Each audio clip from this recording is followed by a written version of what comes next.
to another episode of the All Words Are Free podcast. So today is a slightly different one. We're going to be talking about a book. Today is the first in probably a very scattered series. I'll just do it every so often. It's not going to be like a chunk or whatever, but I wanted to do a kind of book club style episodes because I think it's, I have a lot of opinions about books, but generally as well. But I have a lot of opinions about books, and it'd be nice to share some of those, especially, watching like Between the Covers on BBC Two. I love it, and I love discussing books. And I think that it's a nice little kind of slightly, not a lighter one, because I will always find like the darkest recesses of themes within a book, but rather the kind of, I find a book a very good launching pad for talking about particular issues, but also like you could take a book and talk about something really nice from it and really light, or you could talk about like a social political issue, which is what I'm going to do today. And you can use the same book and talk about different things as well, which I think is obviously very wonderful and a sign of a good book, I think. And yeah, so how I was thinking of formatting these is basically do a general review of the book first, and then go into the nitty-gritty of a particular theme that I choose to kind of pull out and dissect on a larger scale, rather than kind of covering everything. There's a lot of things you can talk about within a book. You could dissect a character or a theme, or maybe a particular like message in the book, or even the life of the author, which I kind of did previously with like Little Women and Orlando. But yeah, I find, non-fiction books inspire me a lot regarding my kind of audio commentary video essays. But yeah, I think it'd be nice to kind of bring my love of fiction into this as well. And obviously we know that I do like fiction, considering all that I've already said. But we're already on episode 21, which is really exciting. I can't believe I've been doing this for 21 weeks, although I did miss a week, so technically 22, but we won't talk about that. And again, there is a buzzing sound in the background, and that is my heating, my little heater, because it's very cold. It was -2 yesterday, which is crazy. I'm also very far away from the camera. I'm going to have to move forward. That's better. That's a lot better. I'm trying to reach my laptop anyway. Yeah, so it's been very, very cold recently, and that's why I got my little heater on. That was such a side note. Okay, so today, it's getting on to the actual topic at hand. Oh, and it's June as well, right now, because my calendar is like broken at the bottom, but that's fine. For people who are just listening to it, that has absolutely no meaning whatsoever, and you literally can't even really read it, but that's fine. Anyway, the topic of today's episode is Yellow Face. It's by Rebecca Kwong, and so we're going to start with my little review, and then we'll go from there. So overall, I really enjoyed Yellowface. Actually, it was the first full book that I've listened to, rather than actually physically read. I was always very kind of anti-audiobook, but I actually really enjoyed it. I thought it was really quite refreshing. It was nice to kind of hear the character's voice per se, but also it was a really nice way to digest a book, especially when like you're busy otherwise. You can listen to it when you're kind of doing things. And I think it kind of fit well because it was also from somebody's perspective, so it was kind of podcast-esque. I'd listen to it when I was like doing my makeup or like having dinner or something like that. It was really nice. I think I'm still very much like a physical book person. I prefer a physical book, especially if it's something like very poetic or lyrical. I like to read that. But I think Yellowface suited an audiobook really well, and that's probably the case, or like present in a lot of cases, especially with non-fiction books. I feel like they might lend well to being audio as well. But yeah, I really enjoyed it, and it allowed me to finish it like really quickly as well, which was nice. And yeah, I thought that it was an interesting meditation on kind of where we get inspiration from. So the main character in the book, June, has, let's give a quick rundown, is essentially a kind of one-hit wonder as far as like novels go, and is friends with another writer called Athena Lou, and Athena is kind of the big name, is done really well, has got loads of books out, and Athena is Chinese American and June is white, and this is kind of what I'm going to go into in a bit, but essentially Athena, through a choking accident, dies, and then the rest of the book kind of narrates how June takes her idea for like Athena's idea for the next manuscript and turns that into her own story. And it was really interesting, and the kind of interesting idea of, so there are 2 books, and there will be spoilers ahead, so I apologise, and just let you know. So the last front is the one where June takes it directly from Athena, so Athena had kind of a rough draft, and June edited that, and then put that out as her own work. And in this case, I think that June attempts to convince herself that the work is her own. She's saying like, oh, Athena's original version was so unpublishable, and therefore, I've made it better, it's my own work. But I'd see her role as more of an editor, so no matter how, awful or kind of unpublishable Athena's original draft was, I think June would be the kind of finished by, or the kind of and author to Athena's final work, and so claiming that as her own is quite a sticky and kind of horrible business, and it all comes from a place of jealousy as well. She's jealous of Athena's success, and the literary world is unfair in a lot of ways. I think that if something's big and you write to the theme of something being really big, then you're more likely to get out there because it's what sells, and a lot of the time it's what sells, and that also comes down to the author's image. Throughout the book, June's image is kind of manufactured to fit the kind of zeitgeist per se, but also to fit what the novel is about. So the last front is rooted in Athena's culture, so in Chinese kind of culture, and so they think that because June is white, this doesn't quite suit a name like June Hayward, so they change her to Juniper Song to kind of, I guess, make her a bit more racially ambiguous, which is exploitative on the publishing house's side. And June is kind of put in this position where she has to take that on, otherwise they won't publish the work. And there's kind of pressure from a lot of sides, which again we'll get into. And then there's a second novel which is called Mother Witch. Now, in this case, June reads essentially a paragraph that Athena wrote, and that's it. So it's just like a paragraph of like a kind of opening to a story that June uses as a kind of launching pad for the idea of Mother Witch. Now in this case, I wouldn't say that this is plagiarism, because while she uses the original paragraph and says that is her own and that is plagiarism, the actual story itself isn't, and the rest of the book isn't at all. And I think that finding inspiration from another's work is completely normal. You know, quotes inspire me all of the time, and June doesn't deny to a publishing house and agency that the beginning material is Athena's as well. It is the act of taking the notes from Athena's house that's kind of the blurry moral question surrounding June's actions. She steals the ideas, she's not stimulated by them, perhaps. But overall, I found that Yellowface was quite a scathing review of the literary world. You know, there's people all around, you know, reviewers and things on like Goodreads, where a good review can leave you feeling amazing and a bad review can leave you feeling awful. And every writer has that. You know, there's going to be opinions everywhere, and that's what it's all about, you know. And then you've got actually trying to get a book out there, and the edits you have to go through, and what you have to push through, and people pushing back, and maybe even having to craft an image of yourself that maybe isn't true to yourself. And I guess it can be quite a manipulative industry in that way. I think it depends, you know, kind of depending on your background, potentially you can have more freedoms, and it's a blurry kind of situation, which again I'm going to get into a little bit here. And yeah, I guess this all kind of leads on to the bit of the novel that I really want to focus on. So another angle to Kwang's novel is the capacity one has to write of an experience that is not their own. So through June, Kwang raises the interesting point of writing about war. So several authors have told tales set at wartime or concerning the world wars themselves as a central theme, but they didn't live through it. And I thought this was a really, like, it's literally quoted, like June literally says this sort of thing and says that, you know, I didn't live through the First World War, you didn't live through the First World War, so how can you write about it? And she uses this as a kind of retaliation against people who say, well, you're not Chinese, you're white, so how can you write about Chinese experience? And yeah, I think this is the more fervent point, the discussion of race, and that is what I'm going to go into for the rest of this episode. The question of, can a white author write from the perspective of, or tell the tale of a person or people of colour? So before we get back to Yellowface, I want to talk about this from a personal perspective. So I have some personal stake in this question, I guess. My novel includes Black, Asian, Indian and Indigenous characters. Every time I think about my novel getting published, I confess that I really do think about possible backlash of you know, writing characters of colour, considering that I am white, and I wouldn't, if somebody told me to make up a pseudonym, I would not want to do that at all. I just think it's very manipulative for the audience. And yeah, I think there is a certain fear there to being perceived as racist when you're white, even if you have like the best intentions. But it must be said that as white people, we can't comprehend the personal experiences and feelings of oppression and of being non-white.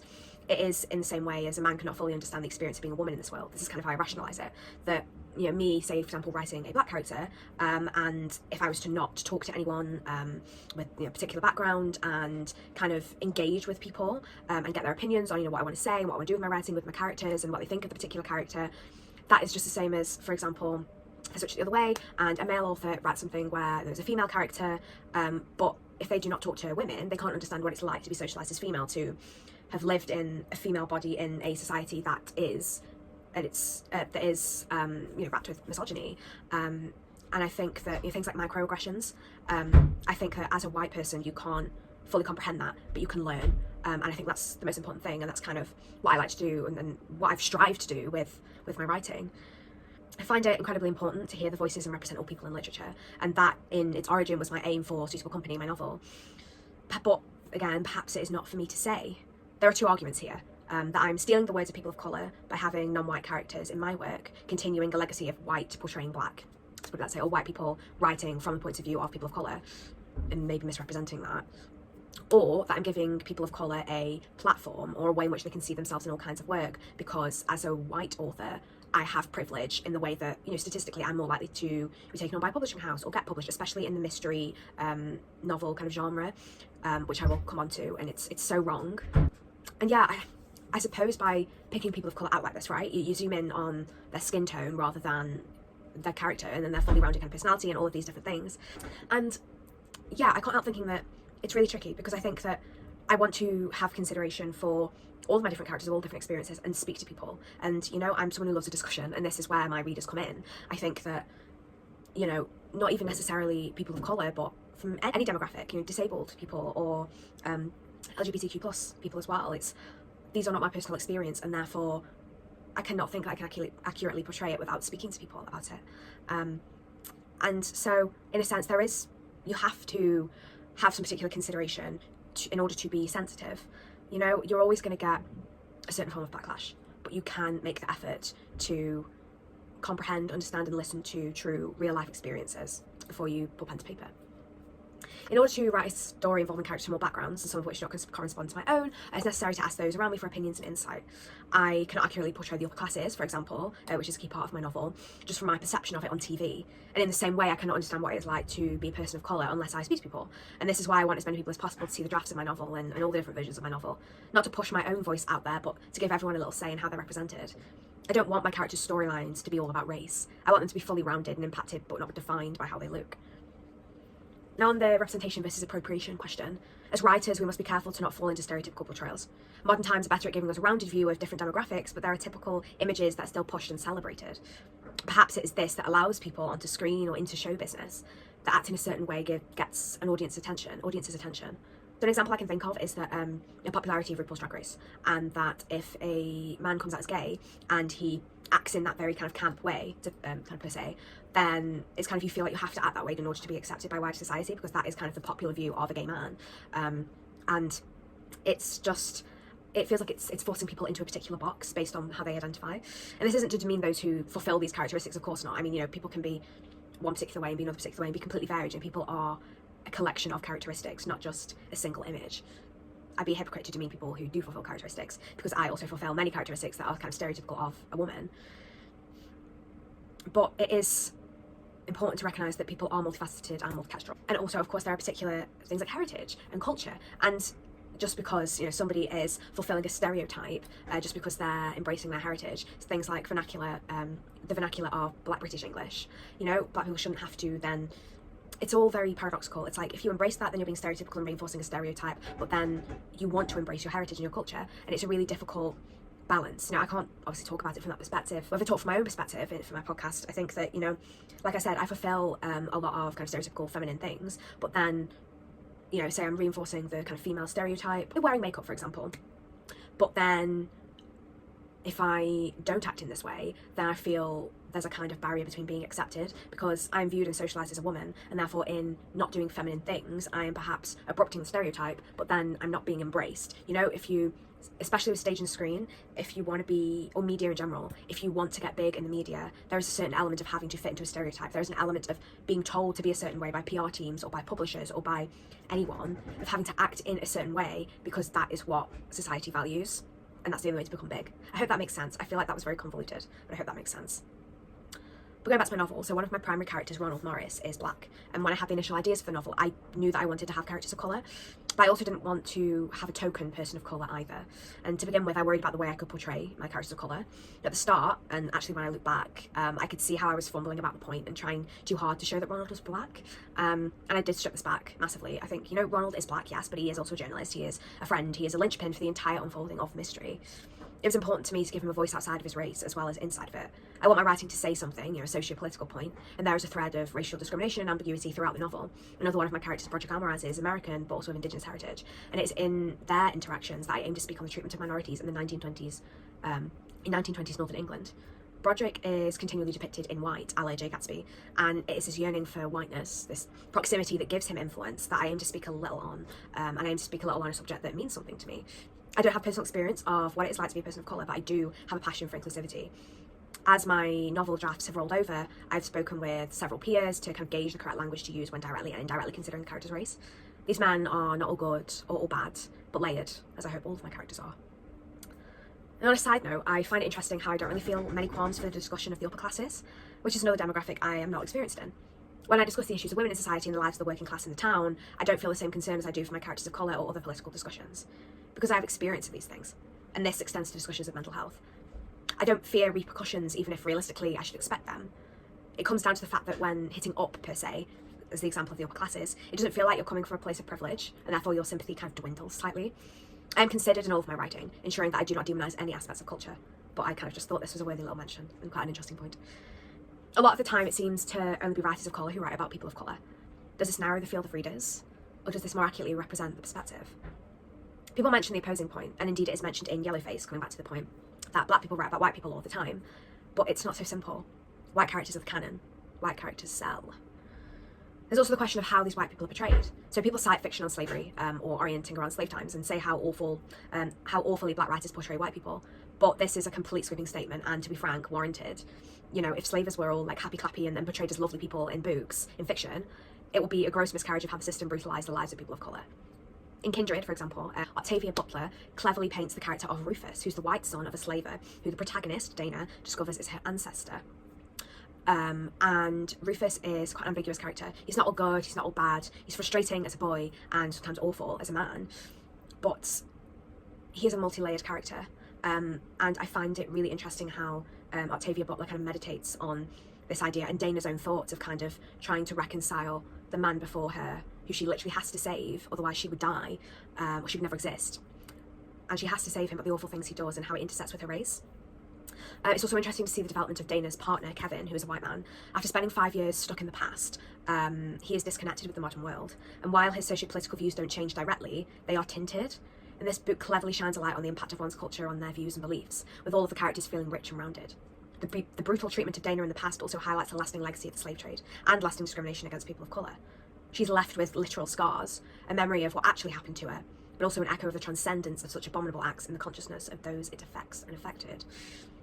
You know, issues like this, like slavery, they aren't stuck in the past, and it frustrates me when, you know, people sometimes, you know, there's somebody out there saying, yeah, oh, they always go on about slavery, and it's like, well, yeah, I mean, you know, like, yeah, of course, because that does not leave, that never, you know, the actual fact that slavery ever occurred, that should be remembered, because if you forget things then you never learn. And I think that it's important to always talk about these things, to keep talking about these things, because there's still so many issues out there with you know, racism and sexism and homophobia and all these things, transphobia, and you should never forget about the things that have happened in the past, because if you stop talking about these things, then you're kind of essentially telling people to just deal with it. You know, you need to talk about these things and start discussions on issues that very much still exist.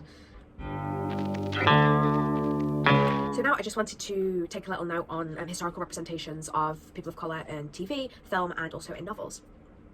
So through a source cited below, there was a discussion on kind of how people of colour are shown on TV. And it was very enlightening. You know, when you look at, for example, especially period dramas, the people of colour tend to be servants or non-existent.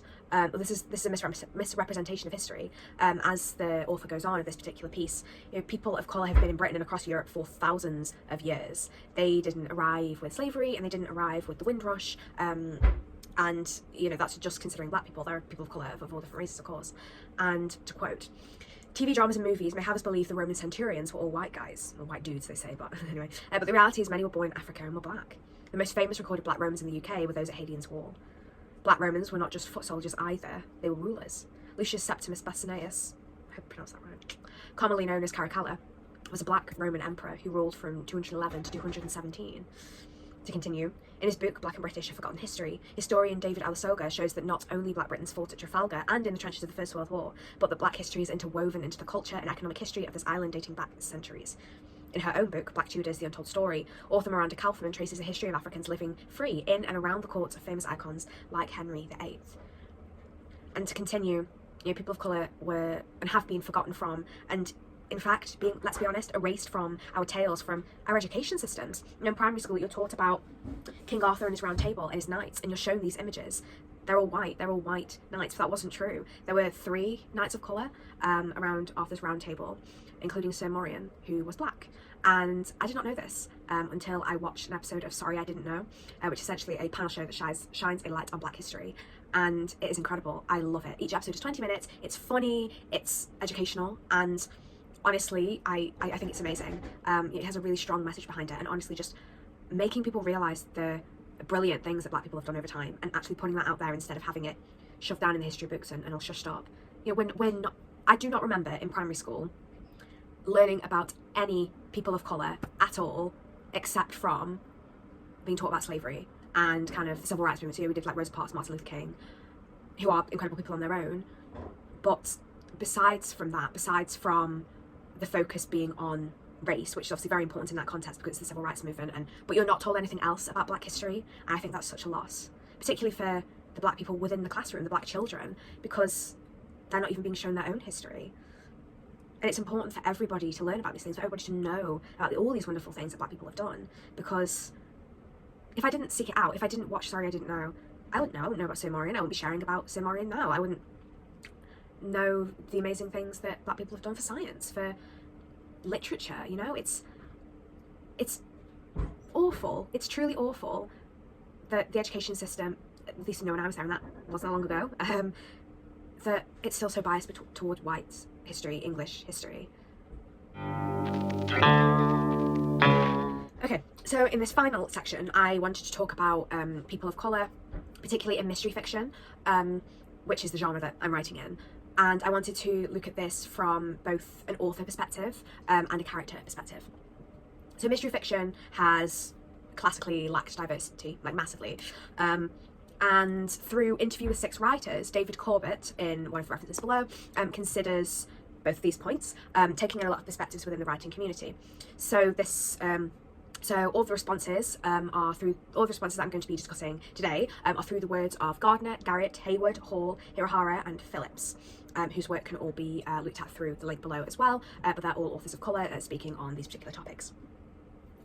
So, the first kind of point that I want to talk about was this kind of idea that, oh, there's no market for POC mystery fiction, and that kind of rhetoric, which is completely absurd, to be honest. Anyway, so one of the authors said this: "Too many editors and publishers have a misguided perception that the market will only bear a small number of books featuring non-white characters, a theory that's never been adequately tested, let alone proven.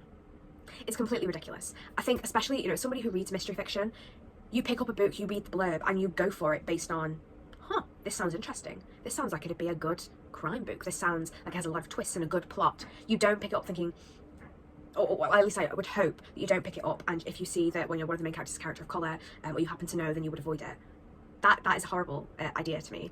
And I think that, you know, for mystery fiction, it's all about the complexity, about the story, about the thrill of it, and the tension and the excitement. And that's what the focus is on, not whether somebody is white or black. And another point that one of the authors raised is the idea of being told that your voice or their voice wasn't urban or black enough, which is awful as well. And this is coming from more of a writer perspective. And again, this is linking to the idea of stereotypes that I mentioned earlier, and that to gain access to the market and therefore to kind of fulfill your dreams, but also you have to gain access to the market, you have to fulfill the stereotype. And that's very awful. And this writer actually says this happened to me a lot, especially when ghetto lit was big. And again, this is the idea of if a particular theme or a particular kind of style of writing or a particular culture is really big, if you are a new writer, it's kind of publishing houses may try to funnel you into that to make money, essentially. And this is awful. So focusing more on being a writer of colour in the mystery genre, one of the authors says, it becomes a catch-22. If marginalised writers don't see people who look like them on the bookshelves, they don't automatically think that they should write in that genre. And the kind of thoughts continue. Once I was published, I actually felt quite embraced by certain mystery circles, but since there weren't many writers like me, I had to deal with a lot of microaggressions. And this is another thing. Unfortunately, because the mystery genre is historically so whitewashed, people of colour don't think, potentially, that they can access that genre, and, you know, publishing houses have a big input on this. And also, like this author says, once you're in, you know, they felt quite embraced, but there are these little things, microaggressions. I cannot understand this from a personal perspective. I don't know what it feels like. It feels awful to, you know, this author goes on to say how kind of dissected they felt in a room of white authors where they were the only black author in the mystery genre at that particular event, and it felt very isolating.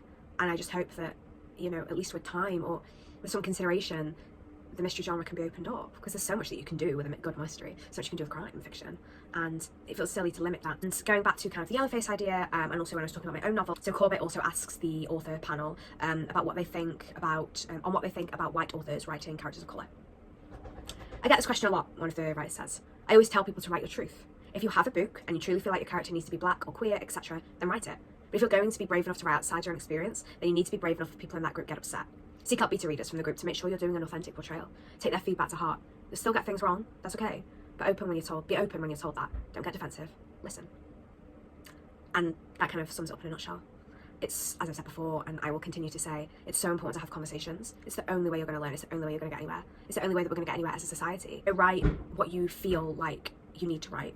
And like I said, for me, I want anyone to be able to pick up my novel and see themselves in it. And yeah, I completely agree. I think, you know, there will be backlash with this sort of thing. There always will be. But if you do your research, if you talk to people, that's the most important thing. And here's another quote from a different author. I don't think any writer should be bound by their gender or the colour of their skin to write only within their specific realm of experience. What rankles is, to name just one example, something like what happened with Bill Beverly's Dodgers.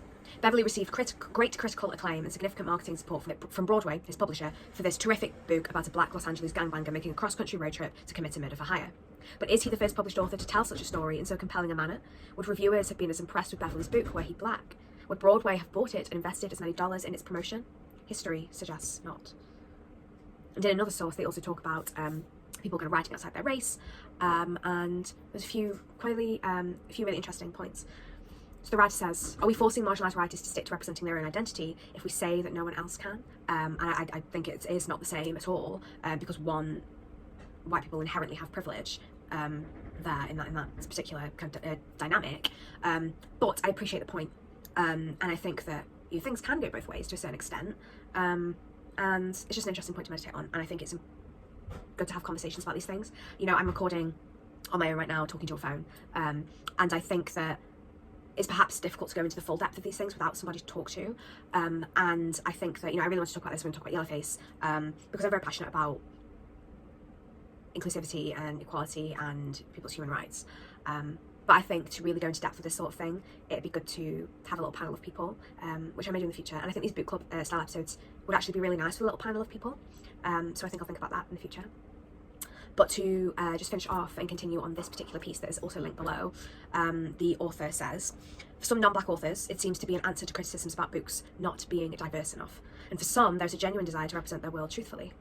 If this is the intent beyond a non-black writer representing black characters, then it is already clear that not only do they have a limited perspective of black people as all non-black writers will, but that they are reinforcing the silences of black voices in their text. Black people are telling their own stories and do not need non-black people to speak for them. And again, there's an emphasis on proper research and the diversity within being black. If somebody is black, that is not their entire character. And the final little point, the writer of this piece mentions the kind of chocolate skin trope. And yeah, this whole thing makes my skin crawl. It's such a low effort way of trying to show someone's black, especially when white is kind of the default and therefore does not need to be said. If you're not told what a character looks like, the automatic assumption is that they're white. And I do feel that, sometimes you see, well, quite frequent, you see white writers being like, I want to make this book diverse, so I'm going to add a black character, but I want to make sure that people know they're black, so they know that I'm inclusive, so they know that I'm getting diversity in my novels. Yeah, diversity. And it's literally the most agonising thing, and it's just so low effort. Yeah, they're very much scrounging to show that they have diversity in their work by emphasising a character's blackness. Yes, that's it for this one. Overall, I would really recommend Yellowface. I think it was really good. And yeah, like I say, I listened to the audiobook version, and that is actually available on BBC Sounds. And I would 100% recommend that, but also just the book in general. Yeah, it was really great, and I think that it was really interesting and raised some really interesting points. And I've heard that Babel is really good, so I'd be interested in listening to that one as well, potentially. Yeah, and listening in particular. I think that maybe it's one of those that I'd listen to in the background rather than actually sit and read, but who knows. But yeah, I would be interested in that as well, because I did like Huang's kind of style in a way, but I know that Babel's quite different. Who knows, whatever. But yeah, I hope you've enjoyed this episode, and please leave a comment on your opinions on these sorts of arguments. Like I say, I feel like I potentially just scratched the surface because I'm not in conversation with anyone, and I think for next time with the book episodes I will get some people in, like a proper book club. Thank you all for listening / watching. Apologies if my camera keeps moving, my storage keeps getting full, so I'm having to stop recording and recording again. But yeah, take care. I hope to see you next time. I hope you listen in next time, and let's keep talking.